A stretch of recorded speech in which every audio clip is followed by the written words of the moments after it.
Do you want to know how to teach a child personal boundaries? That's really important stuff.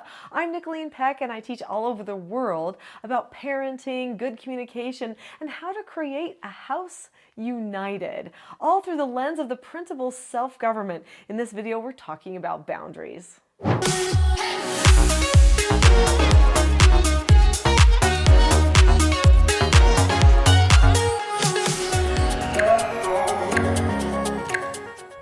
In this video, we're going to be talking about how children learn boundaries and key things that parents can do in their home environment to make it so that children are able to adopt and understand personal boundaries better. Children learn personal boundaries and just boundaries in general incrementally. So when they're little, they don't have very good boundaries. I don't know if you've noticed that before, but they just crawl all over you because it starts out that they're in your arms all of the time. They need somebody to touch them and be with them all the time to let them know that it's okay, so that they feel secure and calm and confident. Super important that children have that connection with their parents so that they have a healthy development.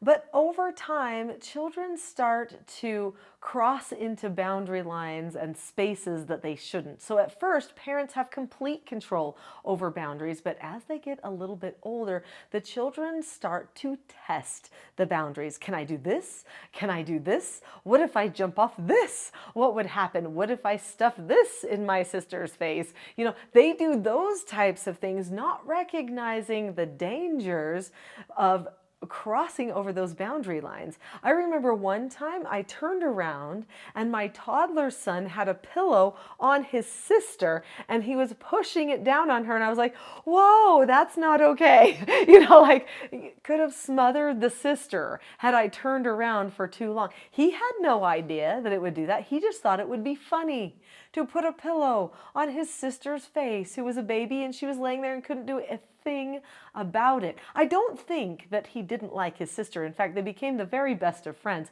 I just think he really didn't understand cause and effect and what a pillow could accomplish. So this is where children start learning boundaries, is when they're in those toddler years.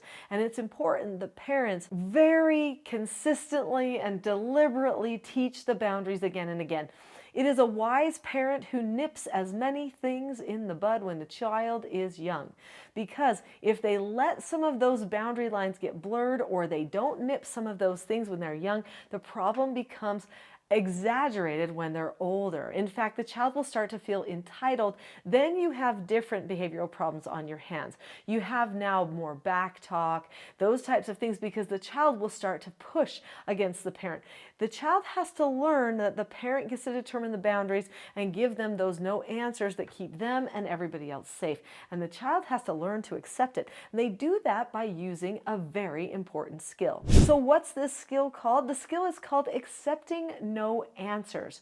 So we're going to learn about accepting no answers and how to set up an environment so that the child can do better with their personal boundaries. But before we do that, do you see that subscribe button? Click the subscribe button now. It is there for you so that you will receive more videos like this in your YouTube feed.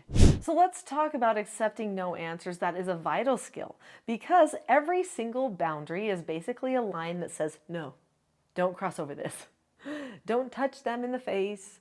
Don't breathe their air. Don't give them kisses when they don't want to.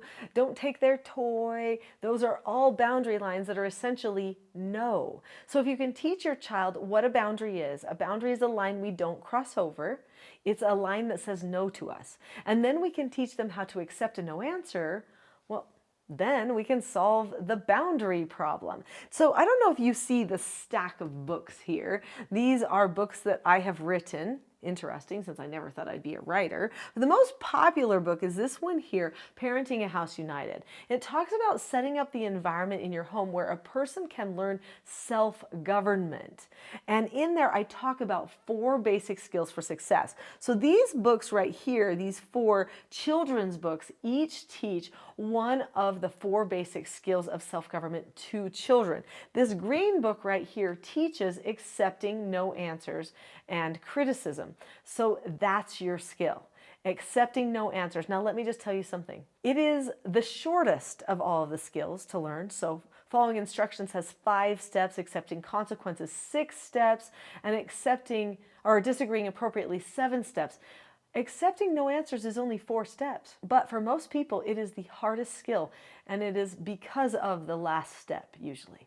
So let's talk about what are the steps to accepting a no answer. When a person accepts a no answer, they look at the person or the situation, they keep a calm face, voice, and body, and then they say, okay, or they disagree appropriately about it, which is a whole other skill, like I mentioned, that they have to learn. And then step number 4 is, after that, they drop the subject. They don't think about it anymore. They don't talk about it anymore. They just let it go. They decide this isn't going to control me. I'm moving on. That is hard. It's a very mature skill to use, but children can learn it even when they are tiny babies. I've had so much joy watching Paige, my daughter, raise my oldest granddaughter. So my granddaughter Clara right now is 18 months old, and her mommy gives her no answers all the time. She will say, Clara, that's a no answer. Okay. And then Clara says, uh-oh, because she can't say okay. She says uh-oh for okay. She also, incidentally, says uh-oh when she drops something on the ground. So we have to recognize what the context is to understand which uh-oh it is.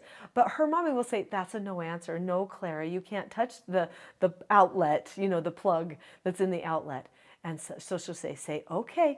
And then she'll stop and she'll look at her mommy and she'll say, uh-oh. And so she says her okay, her little version of okay. She knows at 18 months how to accept a no answer and that there are certain things that we just do not touch. So accepting no answers and all of those 4 basic skills are going to be helping your children to be able to observe better personal boundaries. Now, sometimes when people talk about personal boundaries, they talk about, that person that's just always wanting attention and to get hugged and cuddled on and touched, and they're just climbing on people and that kind of thing. Those are boundaries. They're no answers. You can teach them, oh, that's a no. But I think you could also go the extra mile and create a standard in your family for how you will and won't touch other people.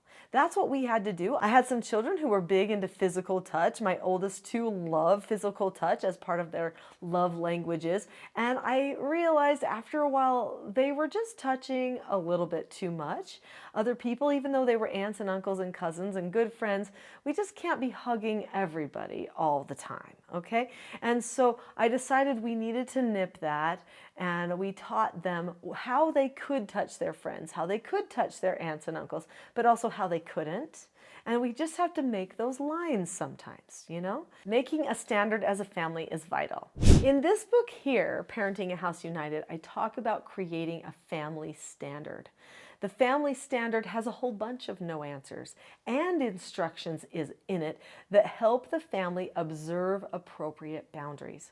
One of those boundaries is what our touch is going to be like with other people. Look at Parenting a House United. Look at that family standards section in there and get ideas about how you can make a standard for your family to help your children know better how to observe their personal boundaries. You can find the book at teachingselfgovernment.com. So click on teachingselfgovernment.com. There is much more help there. You can find the children's books, the parents' books, courses, and other things.